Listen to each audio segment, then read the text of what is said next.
Hey guys, as usual, please like and subscribe if you're into this content, and also share it as well. It really helps the channel.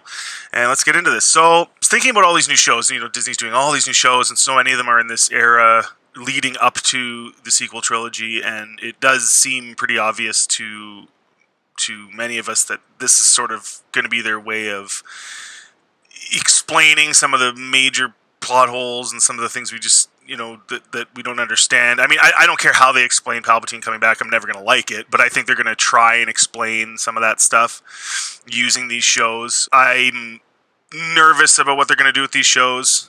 But I was thinking about it, and one of the things I'm actually kind of surprised by is that they never, they're doing Andor and they're doing some of these obscure things. They're doing droids, I guess, but so the new droid show will be a cartoon, essentially. And this epic journey will introduce us to a new hero guided by legendary duo R2D2 and C-3PO.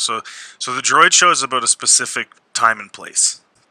One of the things I was thinking they could use to do all these sort of retcons or whatever they're doing, or explanation stories or what have you, and even just very interesting stories, would be literally a show about R2D2. And I mean, you go on his, he's been around for just everything. He's never had his memory fully wiped. He's only had a little small portion of it wiped. This guy has been just about everywhere. And so you go down the list here, like, look at, this is nuts. Like, this is the amount of battles he's been involved in. He served Queen Amidala, Anakin, Bail Organa in the Imperial Senate. He served the Rebel Alliance, helped destroy the Death Star. I mean, he served Luke. He was at Hoth. He was at Endor. He was at he witnessed the second Death Star. The dude's been everywhere, man. And I'm allowed to say dude. I know.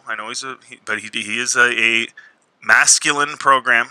Eventually entered self-imposed low power mode as newer droid models started to come out to out-compute the aging astromech. Despite this, he celebrated a role in rebellion, protected him from the usual recycling procedures of many older droids, allowing him to a semi-retirement in the Resistance as he poured over several decades of uninterrupted data and dreamed of his greatest adventure. Now, see, that's just...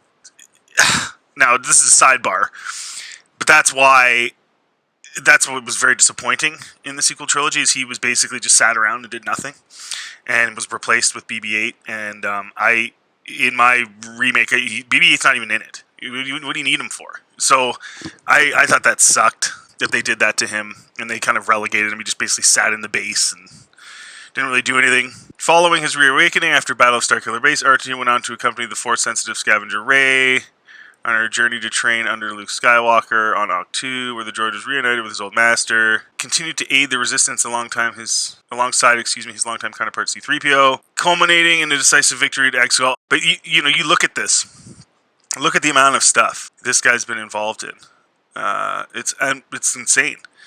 So you could literally do a show where you're literally just sort of zooming in onto R2, and then you do an episode. It could be, you don't even have to follow a storyline like each episode. You could just pick a singular story from a particular time, tell it in that episode, and you could just do that over and over and over, endlessly, really. And you could tell so many different stories.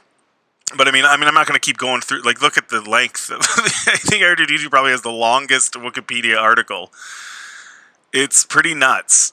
I mean, again, and he's been everywhere. So you could literally just pick stories. So anyway, that was something I was thinking about, and I think is a really good idea. I'm actually kind of surprised they didn't do that, seeing as, again, they're trying to explain a lot of these massive plot holes and nonsense of the sequel trilogy using some of these shows. I'm shocked they didn't do something like this.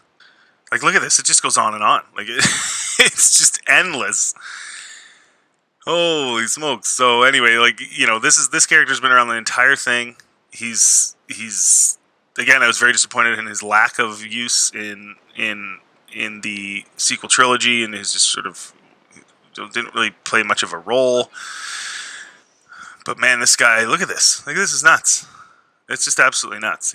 There's not a character in the entire Star Wars universe that has spanned this. Now they're starting to do it with Yoda with this High Republic nonsense. I don't like the High Republic, but whatever. So yeah, so that's my idea. Tell me what you guys think in the comments section, and again, like and subscribe if you think there should have been an R2D2 show. Give me a like. Have a good day.